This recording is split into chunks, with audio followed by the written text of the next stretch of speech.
That's just so that we'll put it up on YouTube and we'll send it round to people who couldn't make it today but signed up to the event. So yes, welcome. My name's Morven, and we're going to be here for the next hour and a bit to learn about cash first approaches to addressing food poverty. And I'll get into a bit of the content of the webinar itself soon, but first of all, just run through a bit of the sort of technical admin-y bits and pieces. So I'm sure lots of people are quite familiar with Zoom, maybe some of you aren't. Either way, all of the speakers can be heard, they can unmute themselves and chat. People who are attending aren't able to do that, but what you can do is talk to each other and to the panelists in the chat box.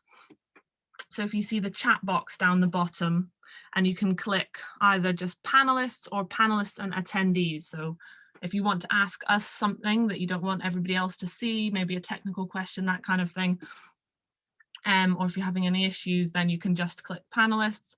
But if you want to just say hello and introduce yourselves, you can say where you're at in the country at the moment or in the world at the moment. And if you want to tell us what you had for breakfast, just as a way to get chatting, that's absolutely fine. What did I have? Oh, some rye bread with Marmite. That was nice. And yeah, just you can use that chat to function to say hello to one another, share links, share resources, and make it a bit more sociable. The Q&A function though, so we're going to hear from all of the speakers and then we're going to have a question and answer bit at the end. So if you ask any questions in the chat, I might miss it because sometimes there's just quite a lot going on there. But if you want something to be asked to the speakers, please use the Q&A function. So you should be able to see that there. I think anyone can ask a question and we'll be able to see them. And yes, we're able to type responses, or we might just not type responses. If you were asking for a link or a resource or something like that, we would type the response, but otherwise we'll save that for the Q&A. You can put a question in at any time throughout the event whenever you think of it. You don't have to wait to the Q&A session, or you can just wait to the Q&A session. So that's absolutely up to you. Lovely to see people coming in from all over the country. Worthing, Reading, Cambridge. Brilliant. Hopefully it's sunny for everyone as well. It's nice and sunny where I am. I'm in London. Brilliant. So I think that's about everything in terms of the tech aspects of things. So yes, I'm just going to kick off with the actual webinar itself. I'm going to introduce who the speakers are going to be, and then I will hand over to our first speaker, and then you'll hear a little bit more from me actually, and then the rest of the speakers. But we're going to start off with Tiffany Cummings, who you can see is with us. And Tiffany is a part-time care worker, a university student, and a mother of 3. She's made a transition from long-term benefits to work, and she does a lot of brilliant work sharing her own experience of that so as to help other people. I've been on a panel with her myself, which was a great privilege, and was really struck by a lot of the things that Tiffany was talking about. So she'll be kicking us off with a bit of her own experience and views on cash first approaches to addressing food poverty. Then you're going to come back to me. I'll be talking a little bit about our report at Sustain, the Response, Resilience and Recovery report, which looks at London Borough Council's action to address food poverty.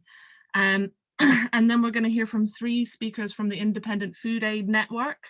I'll let Sabine introduce that a little bit more and what that is. So Sabine will start us off. She's the coordinator of IFAN, the Independent Food Aid Network. And then we're going to hear from Alexandra Macmillan of Legendary Community Club in Lewisham in London. And then we're going to go all the way up to Scotland and hear from Mary, who runs a food bank in Helensburgh. I think I've got that right. And then we're going to come back to London to hear from Robert Nellist, who's Barking and Dagenham's benefit manager. So, and then after that, we'll go into the Q&A session. So yeah, if you want to just unmute yourself, Tiffany, and start us off, that would be fantastic. Thank you, Morven. Good morning, everyone. Thank you for having me, Morven. Yeah, I've had a personal experience of having to access a food bank. It was a very difficult time in my life. You wonder how you get there, and probably a lot of people will say, how did you end up in a situation like that? But the fact is, you're in that situation, and judgments and stuff are not helpful. You're in that situation now, and sometimes I think that absolves people of any responsibility of having to help. That being said, I did receive a lot of support, which I am so grateful for. Everybody that does something, all the organizations, services, charities, and each individual person. Personally, people like myself, we are very grateful. And there are good positive outcomes that come from the help that you give. It's not just giving, and you don't really get to see or hear from the people that benefit from the kindness. Now, the cash first approaches, that was something that was experimented with last year for parents on low incomes like myself. It was a scheme I think they tried out only for 1 week, where I received a sort of link by text message that I would then have to take to like a newsagent, local newsagent, and I could cash out £60. And the first shop I went to said, we don't do it. And that was the first moment I realized this is a bit embarrassing. This is a bit stigmatizing, because I could feel the judgment of, why are you getting money, sort of thing. And there was some advice from the people that sent the link that said to report those shops that did that, but I didn't want to go down that road. Eventually I did find a shop, and it's helpful. I mean, this is money that helps for lunches. I have 3 teenagers, and they have three meals minimum a day, every day, plus probably snacks in there. And that's just one cost when it comes to parenting. So any help we can get, we are grateful for. That moves me on to when I received some food parcels from the school that my children attend. I explained in the previous panel meeting I was in with Morven that I received like 4 tubs of butter, 4 squares of cheese, about 7 to 8 apples. I'm not a grateful person. I would make it work, but it wasn't sustainable, and it wasn't mindful of any dietary requirements, intolerances, or anything like that. And so it kind of takes away any form of independence. And again, that stigma is there. If you're having to go to the school, maybe other pupils see you, and even the teachers, you don't know if they're treating you or your children any differently because you're having to access support. And that brings me now to the coupons and the gift cards, which the government also gives out.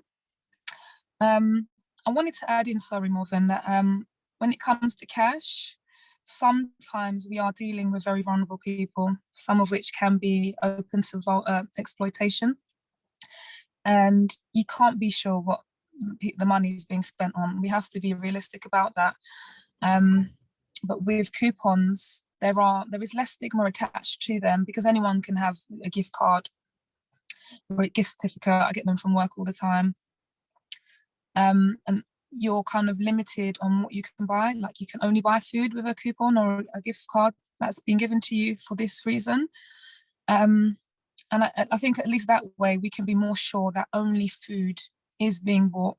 Because, I mean, it is something that I do think about. I do come from poverty myself, and I had quite a rough upbringing. And I can honestly say that money that was meant for me didn't always reach me. And so, again, having like a gift card probably, I would say, was one of the best. And the last thing I wanted to add is that there is no one person or service that can be everything all the time for everyone. It's just not going to happen. But the more people like ourselves, charity services, are coming together, I see it as like a community effort or societal effort, where as long as each person can do what they can do, it will build up and provide that security and safety net that vulnerable families do need. And I never want to promote dependency. So I do think that we do need other skills and support to go alongside just giving out money or giving out supplies to people. I think that's my contribution for now. That's fantastic. Thanks so much, Tiffany. Yeah, really interesting to hear about your experiences there, and I think yeah, shows with the cash first scheme that you were talking about that not everything's perfect, and every kind of different way that this kind of support can be offered, there might be issues, and like you were saying, there isn't a one size fits all, and just having that diversity of types of support available sounds like it's a really powerful thing, and that just I think it's a really good challenge to people like us, actually, to say, often we'll say like cash first 100%, just be a bit singular in our thinking about it. So it's a good challenge to say, you know, there are issues with some of there was still stigma in your experience of receiving that support. So everything needs to be thought about in the kind of granular detail of how it actually plays out in people's lives. So yeah, that's really yeah, useful to hear, and I'm sure we'll come back to you a bit more in the Q&A. So yeah, that was brilliant to start us off. I'm gonna and if you've got any questions, do pop them in the Q&A as we go along. I'm just going to talk a little bit about some broader context across London. I'm going to share my screen if I can to do that. And yeah, so as I said at the beginning, my name is Morven and I run our London Food Poverty campaign. And as part of that, we produce a report every year that looks at how all of the 33 London Borough Councils are doing on a variety of different things to try and address food poverty and promote a better, healthier food environment in general.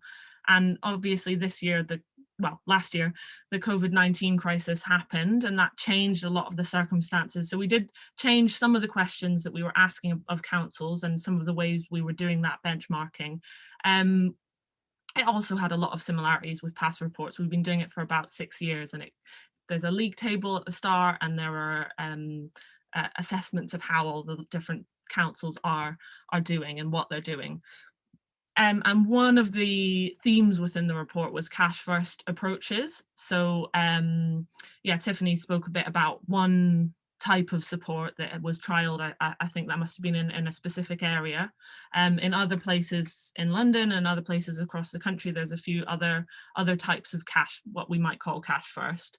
It's a bit of a catch-all, I suppose, for different types of support, but I suppose it's putting resources and finances into forms of support that enable people to buy their own food. So rather than food parcels or food banks. So again, I think, like Tiffany was saying, there can be a bit of an issue with things like food parcels where people aren't given the choice or the autonomy. They might be given loads of chunks of butter when really what they need is one chunk of butter, and then to be able to buy lots more vegetables. Or, you know, people are quite adept at making their own decisions about what they and their families need. So that's one reason that for me it's really important to have this approach.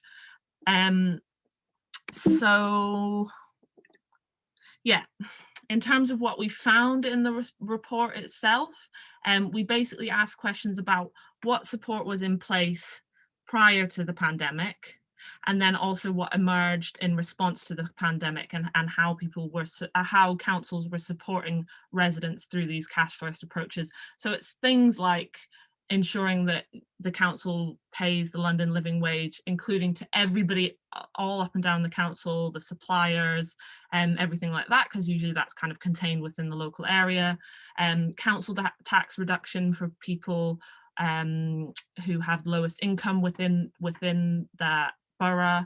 Local welfare assistance schemes that I think we'll hear a bit more about that towards the end from Robert, and other kind of emergency grants or discretionary housing payment, that kind of thing. So ways in which people can get money into their pockets, basically, as well as wider wraparound support. So we did ask a bit about that as well, which I think Tiffany touched on, where it's important to kind of accompany these types of support with other support that helps people manage finances, look for jobs if that's what they're in a position to do and want to be doing.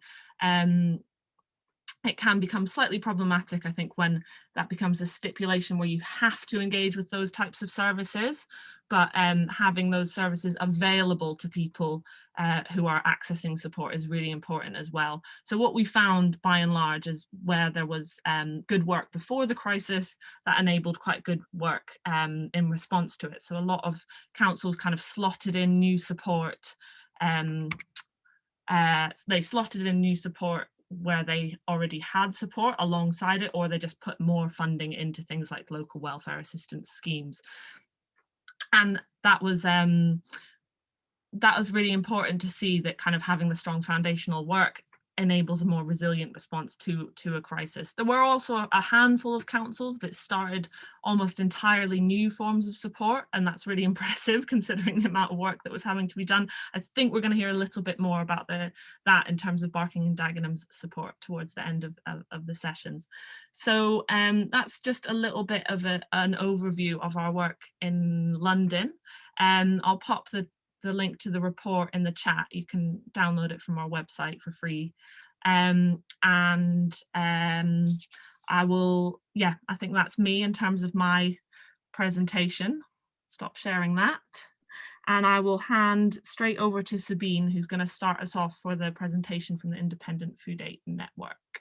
Thank you, Morven. Hi, everyone. I'm Sabine. I'm the coordinator of the Independent Food Aid Network, and I'm really pleased to be joined by Alexandra McMillan from the legendary Community Club based in Lewisham, and by Mary McGinley from the Helensburgh and Lehman Food Bank based up in Argyll and Bute. The Independent Food Aid Network connects and supports and advocates on behalf of a membership of independent food aid providers, more than 450 independent food banks by now. And our vision is of a society without the need for charitable food aid. So a cash-first response to food insecurity is fundamental to our work. I'm just going to share my screen now and just go through a few slides just to explain our work in terms of developing cash-first referral leaflets.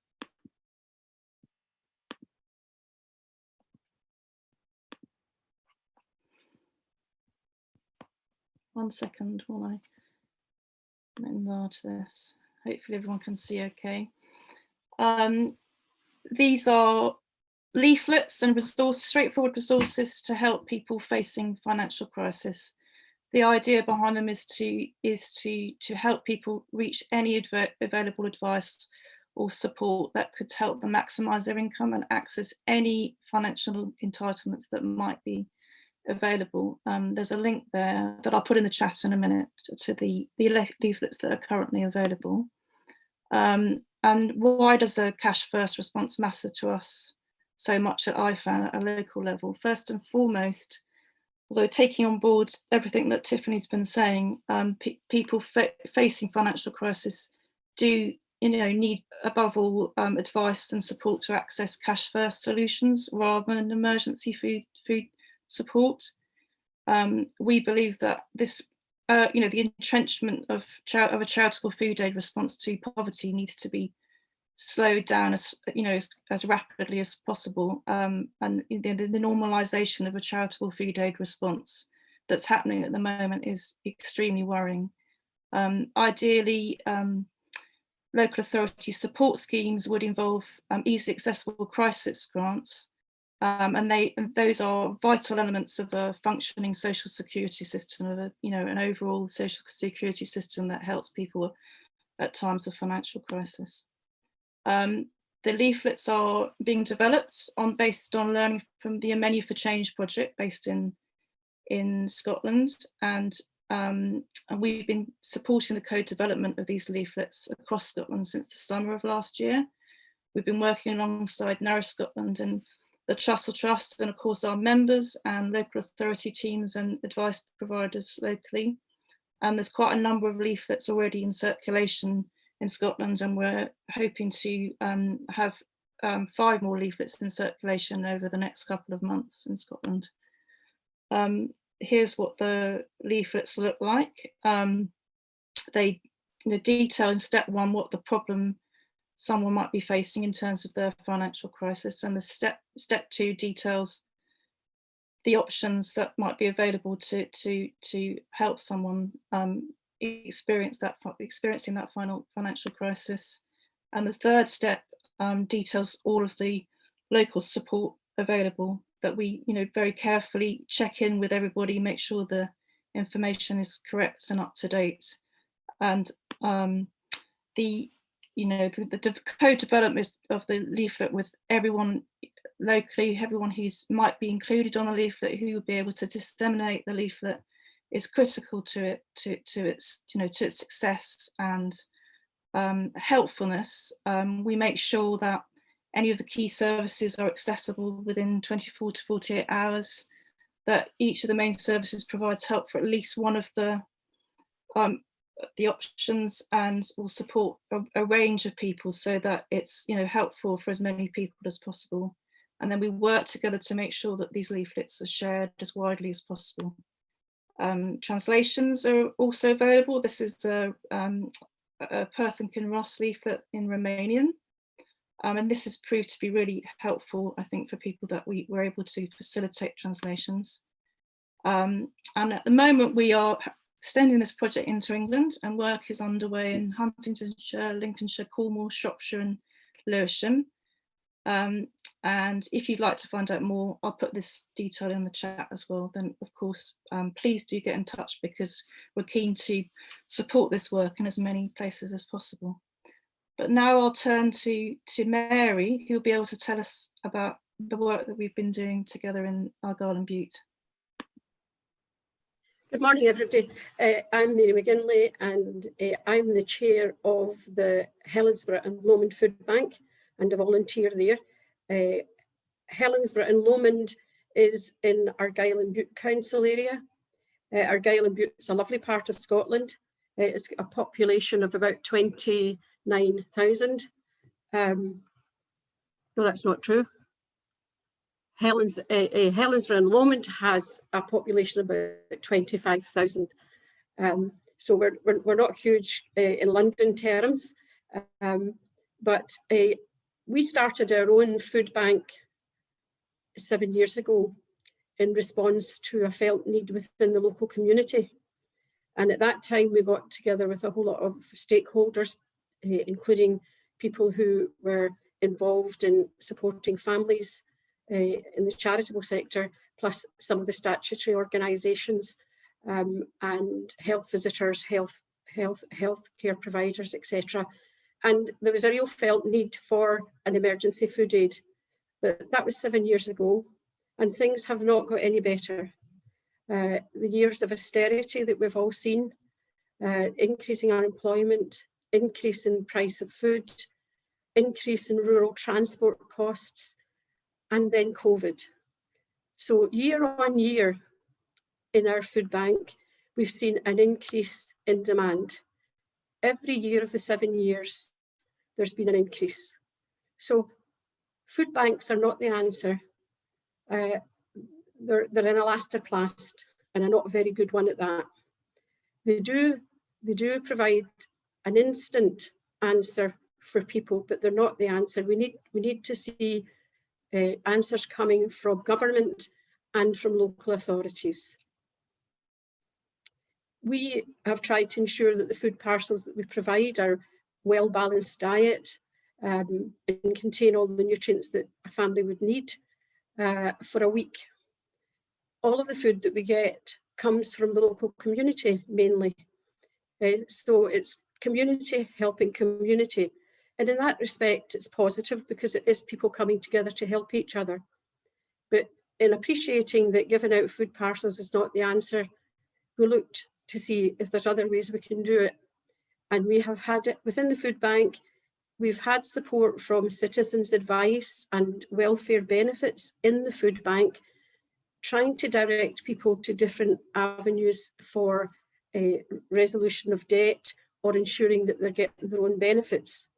But when COVID came along, obviously we had to run a very different system, and we couldn't have people in the food bank, advisors giving out information because face-to-face consultation wasn't possible. And it was great that when we had the opportunity to work collaboratively with IFAN to develop the Worrying About Money leaflet. We kind of knew about this work through Nourish Scotland, and we know that in Fife and Dundee, the leaflet had been used, and it was a very user-friendly tool that clients themselves could identify their own problem from the leaflet, and then they could identify who they wanted to go to get the problem resolved. And it was all local agencies, local people that they could trust, local organisations that they could access. So that's the positive side of it for us. But in order to make the leaflet work, you've got to get the local community organisations together and those who are going to be providing the services that your clients are going to.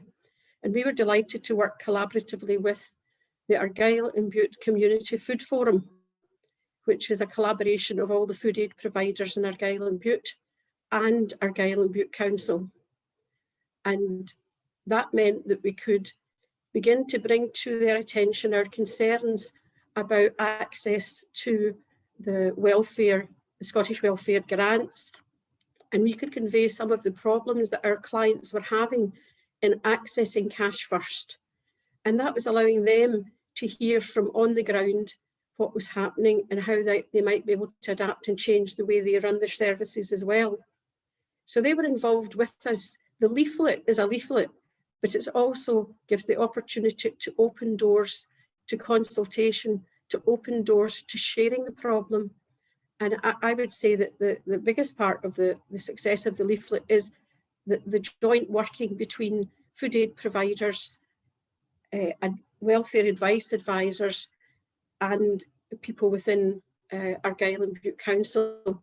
And it's led to us moving on to work with Argyll and Bute Council and introduce the Flexible Food Fund and give people a direct number where they can access advice and support, and where someone will walk them through and help them to negotiate the benefit system, which everybody knows is a very, very difficult thing, particularly when you're coping with debt, with health problems, with unemployment. You need somebody to support you through the benefit system. And we have been able to get funding to every person who comes to our food bank is offered the opportunity to have someone to work with them to navigate the benefit system and ensure they're getting all the benefits that they require and are entitled to. Also advice on energy and advice on how to better manage their debt. So I think the leaflet is a gateway to improving things and hopefully reduce dependency on food banks. So that's, I'll pass over to Alexandra and her experience.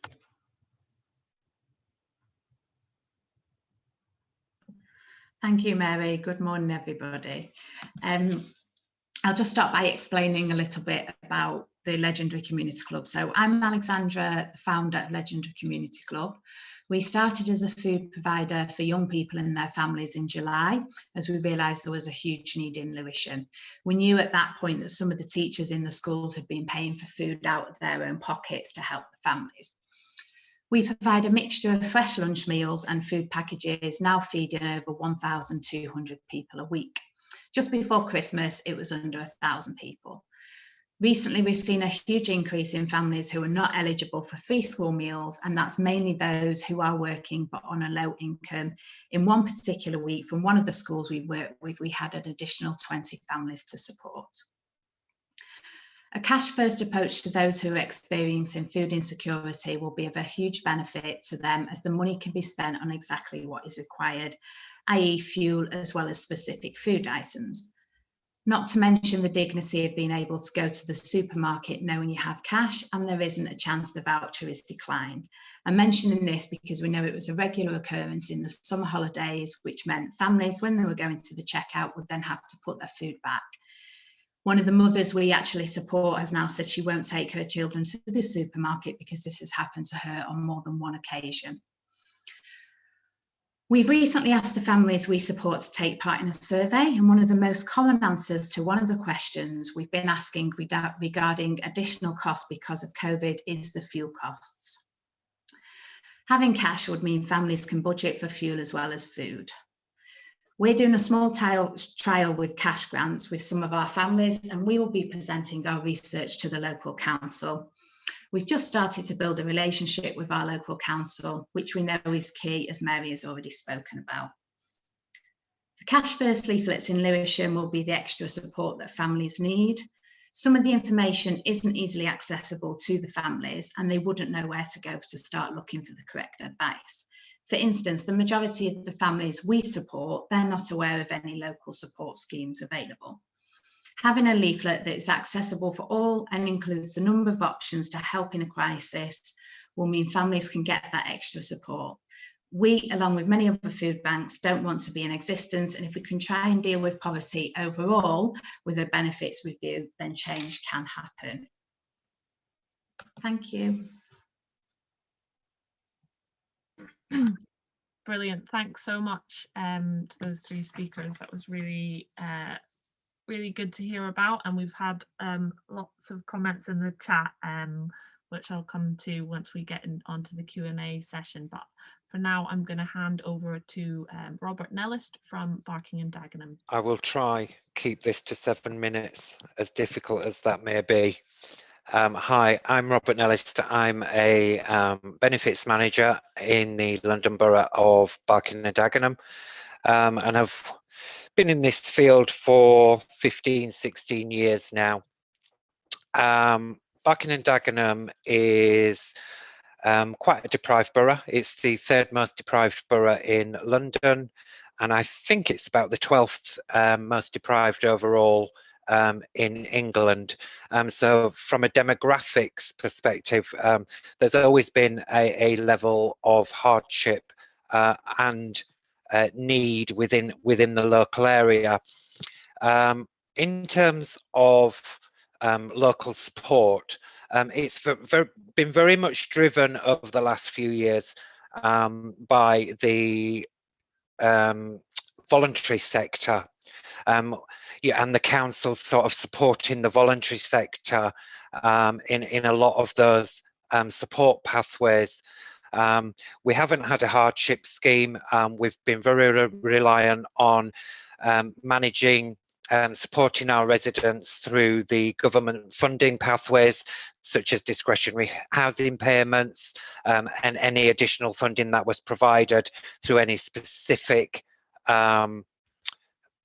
idea or scheme that they were running at the time due to budget pressures.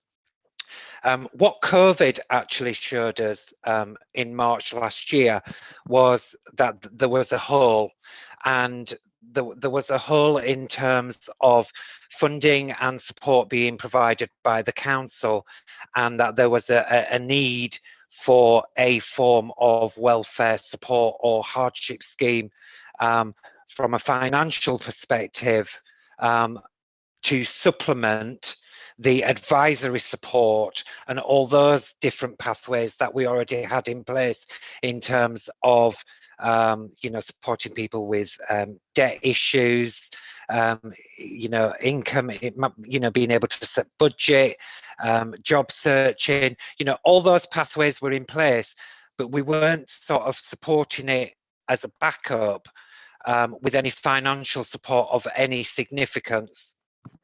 So the council decided in March last year that we needed to have a financial hardship scheme implemented to sort of add the icing to the top of the cake, if you like, in terms of the support being provided.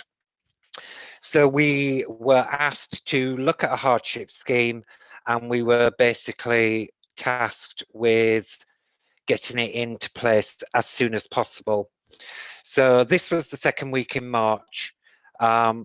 I picked it up along with my colleagues.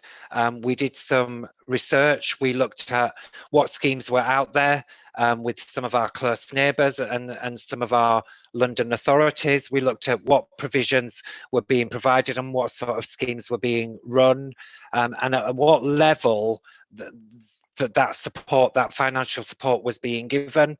We looked at various research papers from Shelter, the Joseph Rowntree Foundation, and just different things and different reports that were out there and available in the public domain in terms of benchmarking and what provisions were in place across the country and what people had found useful and, you know, what worked and what didn't work.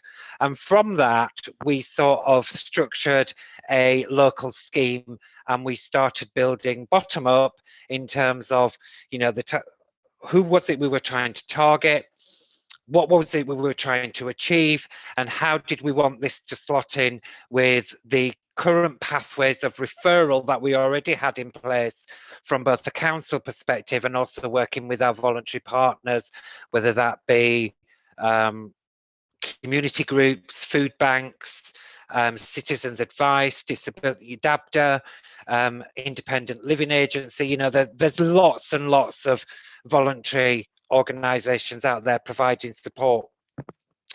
So we took all that information on board. We put a scheme together. We had a few meetings. We spoke to a few residents, got some feedback, and within 2 weeks, we launched our hardship scheme. The council provided an initial pot of funding of £300,000. And one of the things that we knew very early on was that we wanted to actually approach it from a cash first basis. A lot of former schemes and a lot of prior schemes that were in place and a lot of schemes that were out there actually went down the voucher route. And a lot of our experience previously when we had the old welfare assistance schemes and the use of vouchers was that from a time perspective, there were significant delays in being able to get vouchers printed, issued, collected, and a lot of these customers that needed the access immediately, because most of them were at that point where they literally were down to their last pennies, last few pounds, or no pounds at all, and were actually in a state of need where they needed urgent intervention. And you know, the only way that we could provide that urgent intervention was by actually approaching it from a cash first basis, because we were able to either issue payments direct to bank accounts, or we actually brought on board a third party provider who we actually do text payments through. And literally the payments can be done within 15 minutes. And all the customer needs is a mobile phone, a PIN number, which the PIN number is always the last 4 digits of their mobile phone number. So there was no additional information that they needed. And there was the whole network of local cash machines right across the borough. And there was one always local to where that person lived, so that they could literally access that money in most cases within 20 to 25 minutes. And that's what was important. One of the other supporting factors for taking the cash first approach was, you know, just dignity, you know, giving the customer the choice of where they wanted to shop, what they needed to buy, and what was urgent to them at that point in terms of what was their specific need and their urgency that they needed to provide right then and there. And a voucher just didn't cut that. It just didn't meet that need. And yes, you know, going back to something that Tiffany said right back in the beginning about, you know, it's inevitable that there are some customers out there, they do find it difficult to self-manage. You know, it's inevitable that some of that cash may be spent on something else that you don't want it to be spent on. actually, when you get under the bonnet of it, what we found was that actually that is actually very minimal. The great big headlines are always highlighting those people that are at the front of the queue spending it on something that they shouldn't be spending it on. But actually those people are very much in the minority from our experience and from what we've found. Because actually, if you speak to your customer and if you actually take them through the process and actually get under the bonnet of what they actually need and what they are currently experiencing from a hardship perspective right at the beginning, you can actually talk to them, provide that support, explain to them what this is for, and actually then refer them on hand-holding. So not just giving them a phone number, not just giving them an email address, actually handing them over physically to the next person, you know, to provide the next level of support, so that you've got a whole action of preventive measures taking place as a follow-up, you know. And whilst, yes, you try to build that in as we're going to give you this money, but we do expect you to do A, B, and C, that doesn't mean if you don't do those things that we're going to cut you off. We're still going to give you the support, but actually what we would like you to do is do A, B, and C. We will hold your hand. We will take you through that, because the aim is that we will provide the support to you short term, because this isn't a long-term solution, and it's about working with you to get through this short-term hardship, so that when you come out the other side, you're in a place where you're able to be self-sufficient and support yourself with minimal support moving forward, so that we're trying to break the cycle. To date, we've actually paid out over £390,000 since March. Out of that £390,000, just under £350,000 of it has been paid out in cash. We have only had to revert to non-cash payments to the amount of just over £40,000. And that was predominantly for the provision of goods outside of the food and utility hardship, and it was more about the provision of furniture and white goods, because we found some families actually needed more in-depth assistance and a more deeper provision, and we were able to intervene and set up some supplier pathways where we're able to actually pay the supplier direct and they deliver the goods direct to the families. And if it's cookers, washing machines, things like that, they actually fit them as well, so the family didn't have that aggro either. And what we've actually found is we've only had to renew 12 claims. So we've only had a reclaim and done a second or further payment to 12 of our original claimants out of the 649. And out of those 12 renewals, 5 of them were actually caused by universal credit problems and the assessment of universal credit entitlement being not very good, shall we say. And the other 7 were because there were ongoing pressures that we need to support the family for a longer period of time to get them to the point of where they're able to be self-sufficient, and that took slightly longer than we would have anticipated in the beginning. So that's where we are to date. I don't know if I've missed anything. That's brilliant. Thanks very much, everyone, for sharing your experiences and your learning from your own work and your own lives. That's really lots of insights there. We've had some questions come in. First of all, if there's any reflections that any of the speakers want to give on anything that they've heard, just for the next five or so minutes, please do jump in. A couple of my own. before we go to questions and answers. So if anyone who's here on the call has more questions, please do pop them in the Q&A. I see we've got quite a few already, so I'll try and get to those in order as best as I can. Yeah, if they're in the chat, I might miss them. I've picked up a few from the chat, but if you put them in the Q&A specifically, then I'll be much more sure to get to them. But yeah, I thought that those were all really interesting reflections. I thought it was interesting to hear the kind of different perspectives on cash, just straightforwardly cash versus vouchers. There's obviously issues with all different types of approaches, as we've heard, and it does sound like what Robert, what you were saying around in a real emergency situation, especially when you're trying to get people from a situation of you know, really being at the breadline to a different situation, then just straightforwardly cash is a really good response. That there are sometimes issues with that approach from other people's perspectives. So yeah, that's interesting to hear about the different views on that. I think both have their merits. Yeah,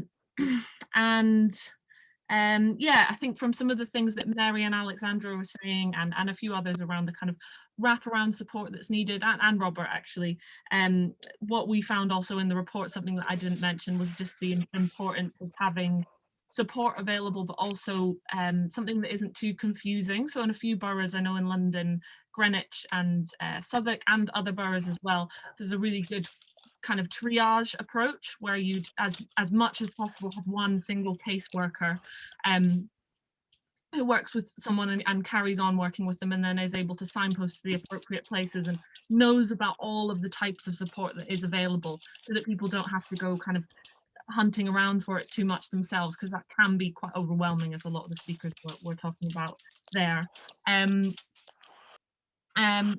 So yeah, and lots of other interesting stuff, but I want to leave time for questions. Did any of the speakers have anything that they wanted to add after hearing everybody else speak just now? Tiffany, yeah, go ahead. Yeah, I used to live in the London Borough of Barking Dagenham probably about 15 years ago, so probably just before Robert got in, unfortunately. Yeah, I think that is excellent what he's been doing with his council. I think Enfield Council, where I'm under, they're doing a lot of schemes, but I think they're offering cash incentives for people in the community to kind of do more and get involved where they can. But I will definitely be speaking to someone about what Robert is doing, because I don't want it to seem like I was in any way against the cash approach. Definitely not.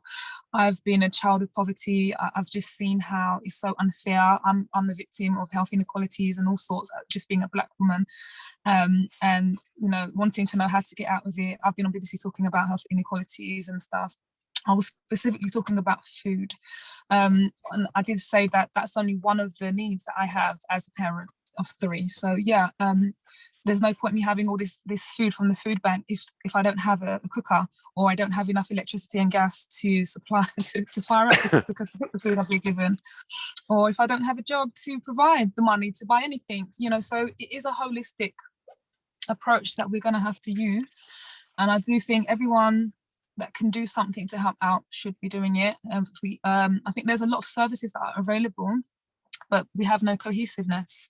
So my left arm doesn't know what my right arm's doing, and it could be just across the road from me. Whereas if we were to link services, we would be able to have a greater reach and be able to do more. But I did say that no one service can do everything for all people all of the time. It is about coming together, and that's how you create that diversity and that range to meet all the differences in needs as well. So that's all I wanted to add. Can I just add something following on from there, because that's great, Tiffany. And one of the things I did miss, and one of the things that we have done, is that, you know, if somebody does get referred to us, or they do apply for a hardship, we don't stop at just looking at the hardship. What we will look at is, we actually look at whatever pathways of support we currently have in place, and actually what is more relevant and what is more pertinent to that customer for their circumstances. Because it might be that the hardship scheme isn't the answer, and it may be that one of our other schemes is actually the answer. So we don't stop at looking at, that's what you've made a claim for, so that's what we're going to stick to. What we actually look at is we look at, which pathway of support is actually going to be the most beneficial for you as a customer, and what are you going to get the most advantage out of. And that could be anything from, a DHP additional payment, it could be the hardship payment, it could be a simple referral to working with our local job shop, our local advisory centre. With the advent of the winter COVID payment, that's enabled us to put another pathway in over the last 4 months. So we've got all these different streams, and we're looking at all these different streams intertwined, and individually, because it's about suiting the need of the customer to get them to where they need to be, and not just to get them off our books. Brilliant, thanks for that. I'm going to move us on to the questions now, unless I don't see anyone else having a hand up there in terms of reflection. If you have anything to say when you do get to a question as well, please just go ahead. There was a question right at the start about how many London boroughs still have functioning or reasonably well-funded local welfare assistance schemes. I don't have the figures right in front of me. I think it's about 17 that have those schemes across London. Might be a little bit more, but there is variation there. So some will have more funding, some will. One of the things that's really important is, as we've been hearing about, having good signposting to them, making sure people, caseworkers know about them, advertising for the schemes in general. So there are a reasonable number out of the 33 that do have them, but there could be more, certainly. And there was also a few other questions that I saw that were about kind of cash first approaches in England, and saying that in some of the devolved nations they're a bit more prevalent. I think that phrasing and really intentional projects that are called cash first have happened a bit more in the devolved nations, but as I said at the beginning, there are kind of other programs of work or funding that would still fit loosely into that, like paying the London living wage and making sure and encouraging the payment of the London living wage within your local area. So not just the council actually paying it, but doing a scheme where you award people to pay the London living wage. That's quite important, because yeah, a lot of the issues that we see are to do with the benefit system and the inadequacy of the benefit system, but then there's also in-work poverty, so it's multifaceted. So yes, I won't hog all the time. There was a question for Sabine about people arguing that food banks can act to reduce food waste and mitigate climate change. I wonder if you could speak to that at all. Yeah, I can do that. Yeah, I mean, at the moment, we need to be accessing food waste because there's such a demand for support. But ultimately, we feel strongly, I found that conflating the issue of food surplus with food poverty is not a good idea and is not helpful, because the redistribution of food surplus is not going to address food poverty. Food poverty is the root cause of food poverty is poverty, and we need to make sure that people have enough income in their pockets to manage for themselves and to be able to go to shops like everybody else. And so, although there is this very strong point around the environment and the use of surplus food, it should be separated from the issue of addressing food poverty, and that's extremely important. At the moment, Fair Share talks about fighting hunger, but it's the surplus food is not fighting hunger. It's addressing the inadequate social security system and the fact that people don't earn enough from the wages they're getting. That is at the heart of this. I hope that's helpful. Yeah, that's a really good point, Sabine. We had a question about language barriers, which I wondered whether, Alexandra, in your experience, you've had any experience of that, about the fact that the leaflets were translated into languages, and that's really great, but were there any further barriers in terms of languages, i.e. people coming in and needing support and or calling and not being able to speak? I just wondered whether in Lewisham there might have been a variety of different languages spoken, and there might be issues that you've seen in that regard. So the leaflet hasn't been finalised in Lewisham yet. It's a work in progress leaflet. Within the LCC community, there is language barriers there. The way we deal with that is we find somebody who can speak the specific language. And we work quite closely with Lewisham Local, and that's who Sabine's been working with Simone on the leaflet. And she'll have access there to people who can speak various different languages, and that will be incorporated into the leaflet as well. That's right, isn't it, Sabine? Yeah, that's right. Simone Riddle is leading with the development of the leaflet in Lewisham, so all thanks to her for her hard work, and we're supporting where needed. But what we'll do is we'll consult with all of the stakeholders and work out which languages needed most, and sort of maybe do the most first 3 most needed at first, and then potentially develop that to more languages. So that's how we're going about that. Great, thank you very much. And we had a question from Mary about from a project manager in Manchester in a food bank, who said they're in a similar situation that you described, and is asking about how you went about securing funding for your clients to speak to an advisor, benefits, fuel, etc. Well, the 2 avenues. Pre-COVID, we basically went and knocked on the doors of some of the local welfare advisory services, including Citizens Advice Scotland, and the local housing association often has a welfare rights officer. So we kind of tried to tap into existing local providers and invited them into the food bank to be there for the sessions so that people could access them when they were in. However, as I mentioned, due to COVID, it wasn't possible to have that extra person there, space-wise, and also reducing the time that people were within the food bank in face-to-face contact. So that's where, when the leaflet came along, we were able to direct people through that to the local providers, including council welfare officers as well.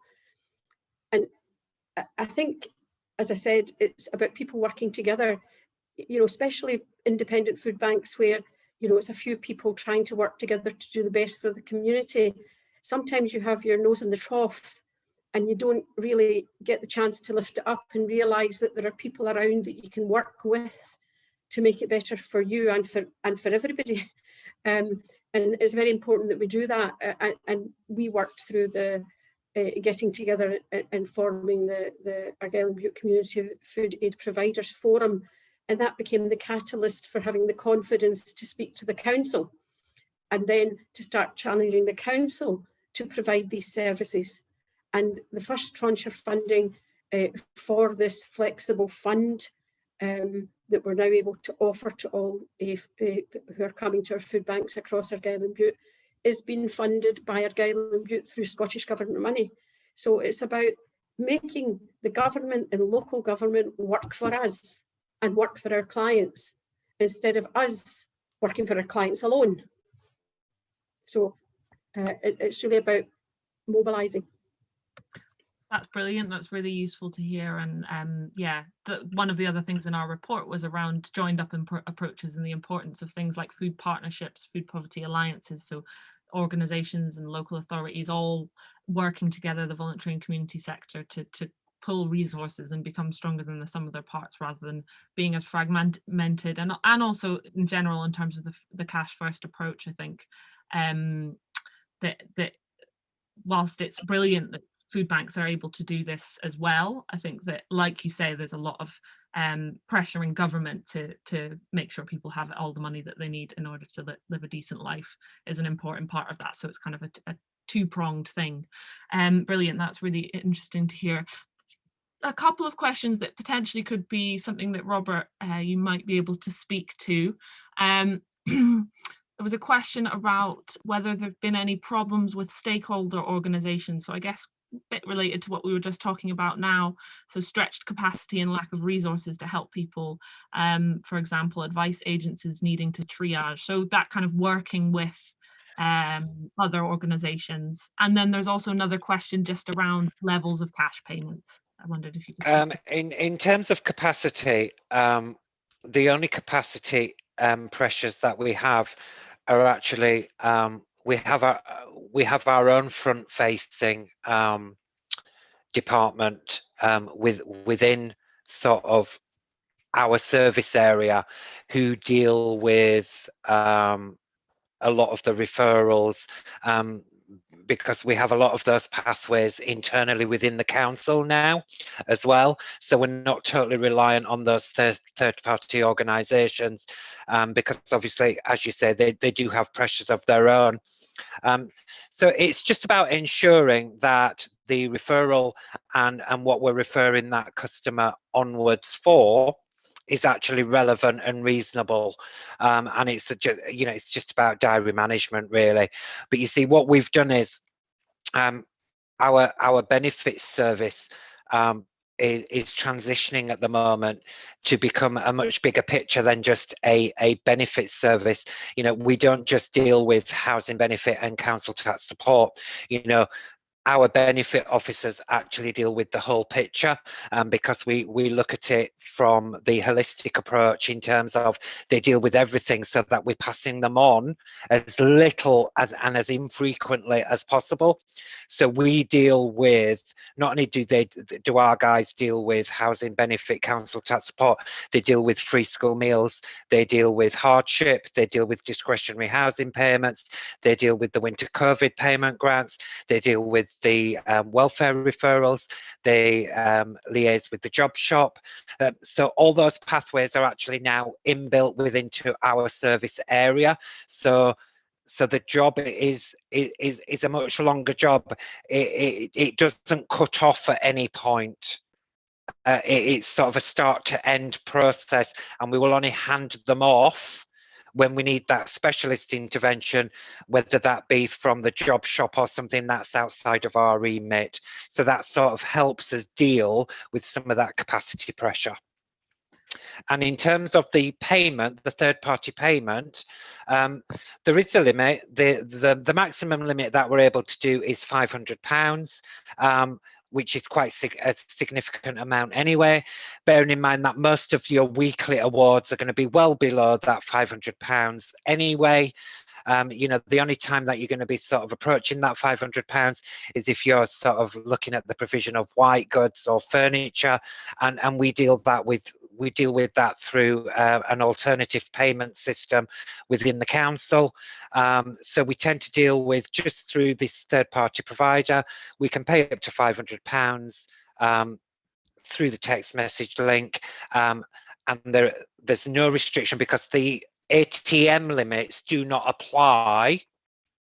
So, for example, if I've got a bank card and my bank says I can only withdraw £250, that restriction doesn't apply to the text messaging payments, because the restriction is set by the text messaging, and we can pay up to £500, and that overrides any local restriction that any cash machine may have, if that makes sense.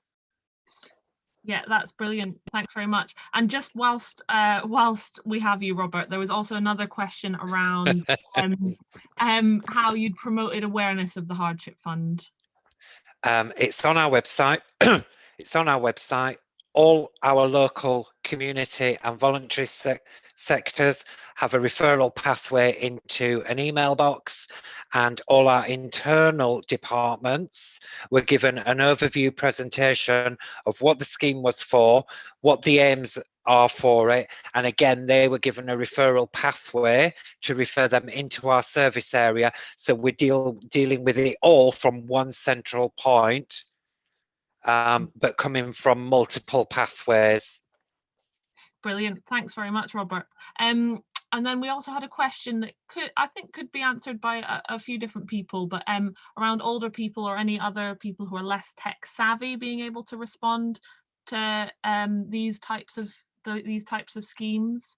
I don't know if that's anything that you have experience of, Robert, in the scheme that you were running, or Alexandra or Mary. We've been working very hard, and not just this year. It's been a long-term goal, because there is a large element. It's not just about elderly, believe it or not, digital exclusion actually goes right across the board in many formats, whether it be lack of access to the equipment to actually be able to access digitally, or whether it be just capability, and that goes across all age ranges. So, you know, from a local authority perspective, you know, we have all our community centres, all our libraries, as many facilities within the borough are actually set up with digital access pathways that any local resident can actually go into and actually get the support that they need to access whatever it is they need. Or they can just make a phone call and we will actually provide the support in terms of a callback, and we will actually take them through the process and support them through the process. Brilliant. Yeah, thanks for that. Was there anything that Mary or Alexandra you wanted to say about the kind of digital exclusion issue? I mean, it's sorry, Mary. It's definitely something, completely agree with Robert. It doesn't just affect the elderly. We've got so many of our families within LCC are digitally excluded. The way we work with that just within the LCC community, so not necessarily the Cash First leaflet, the way we work with that is we make sure that the families, we're able to support them, be that we're giving them printouts of things that they need, or we're able to let them know how they can contact the correct people should they need to. And again, this is something that Sabine will be working with Simone when the Cash First leaflet is ready to go out in Lewisham. Yeah, and my point was just that we're very aware that digital exclusion is a problem, and it became a bigger problem during COVID because the places where people would normally go to get access to a computer are and were closed, libraries and community centres, and it just became a bigger problem. But the other thing is that's one of the reasons why this hand-holding, you know, a named advisor linking up with you by phone. And one of the big things that this service that we've set up for people to access the Flexible Food Fund through our partner agency in Butte Advice is that you phone in and they phone you back. You know, you don't have to spend your money phoning different agencies or using up your credit on your phone, which is another problem. You know, if you can't afford to pay the mobile phone top up, you can't get in touch with anybody. And so we had to think about that as well. Brilliant, thanks. Yeah, that's really useful to hear. We've got about 5 minutes left, so I might not get through all the questions. I'm very sorry, but trying to kind of get through a few more. There was one, Sabine, you might know about this, you might not, I'm not sure, but there was a question about any research that has been done on what goods cash is being spent on from cash first approaches. If anyone else knows about it, just in terms of convincing councils to take, or other government bodies to take this approach, if there's any kind of evidence of what's actually being spent on by and large. Well, I can just say that gathering evidence is really important here, and hearing Robert's analysis has been so helpful, and any way you can share that far and wide with it, it's be tremendously helpful, because people want to know what the impact is and have the details of that. And we're looking at ways that we can measure impact going forward, because gathering evidence is really critical here in terms of sharing this approach and making sure that people understand how worthwhile it is. Brilliant. Yeah, I would definitely echo that. Was there anything you wanted to add on to that, Robert? Just to say, it is one of the most difficult things in the world in terms of from a data collection perspective, because you are very much reliant on what the customer is telling you and what their experience is, and a lot of it isn't about, you know, being stood in the shop seeing what they're spending it on, because that is absolutely impossible. You're sort of reliant on the benchmarking that you do in terms of, you know, the amount of people that come back for a dupe for a second, you know, for that renewal, or whether, you know, that one-off assistance actually meets the need of what it's there for. So a lot of it isn't definitive in terms of the outcomes. You know, you can only take it from the experience that you're going through, and all we can say is that given the small number of repeat need that we have experienced, that tells us in itself that we are targeting it and doing it correctly, and the customer is clearly, whether they're using it all for that purpose or just part of it, they are clearly using some of it, if not all of it, for the purpose it was meant for, because they're not coming back to us. Yeah, brilliant. Thanks very much. I will wrap up soon. There's one question here that I think we'll finish with that I'll open out to the floor. But first, I just wanted to say someone has shared, thanks for sharing, Emma shared. I just wanted to say that I had a similar personal experience to Tiffany 3 years ago when starting university. I was advised by Universal Credit to access the food bank as a first line route, normalising the charity. This was only open twice a week in my city, and it also took hours to get a voucher to use it. And I said, not really a question, but that's absolutely fine. I think that's really useful to hear about, and how difficult actually a lot of the more traditional or established forms of support that we've had for quite a while can be to experience. I don't know if you had any reflections on that, Tiffany, or I've just taken everything everyone has been saying. The cash first approach has to be championed because we are moving forward into a new time. We don't know how we're going to recover from COVID, and things have needed to change for a long time, a very long time. And I'm glad that it's finally being at least talked about, if nothing else. But it's going to be a long way. Yeah, brilliant. Yeah, that feels like it's drawing us to quite a nice close. If there were any other final reflections from anyone else on the panel, we have got about 2 minutes left now. Please do feel free to jump in if anyone had a final reflection. Otherwise, we can leave it with those wise words from Tiffany. I think we've got a while to go, but it is good that this is being talked about, and that things like Robert's scheme and the work that the various food banks are doing in the Independent Food Aid Network is happening, and hopefully we can build on some of that momentum.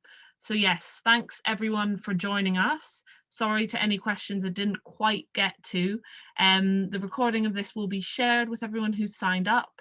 And yes, just thank you very much for joining us, and to all of our brilliant speakers for everything that you've shared today.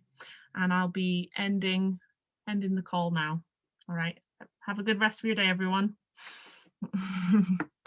Yes, round of applause for the speakers indeed. All right, take care.